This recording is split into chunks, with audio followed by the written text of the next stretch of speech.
வணக்கம். Chicken 1/2 kg, அப்புறம் அதுக்கு தேவையானது தக்காளி 2, வெங்காயம், அப்புறம் அரைக்கிறதுக்கு தேவையான மசாலா. இதை மெயின் மசாலா. கசகசா, முந்திரி, மிளகு, ஜீரகம், பட்டை, சின்ன வெங்காயம், பூண்டு எல்லாமே தேவை. இதை போட்டு எண்ணெயில் போட்டு நல்லா வதக்கிட்டு அது கூட வெங்காயம் பூண்டு போட்டு நல்லா வதக்கிட்டு இந்த மாதிரி மசாலாவை அரைச்சி ரெடி பண்ணிவிடுங்க.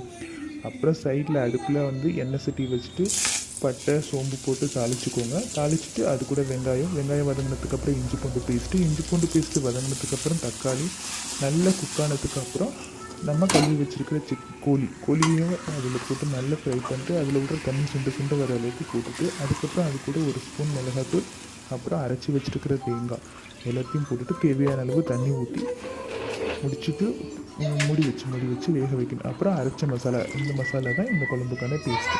அதை போட்டு நல்லா வெந்ததுக்கப்புறம் கொத்தமல்லி தழை தூவி இறக்கினா சுவையான கோழி குழம்பு ரெடி.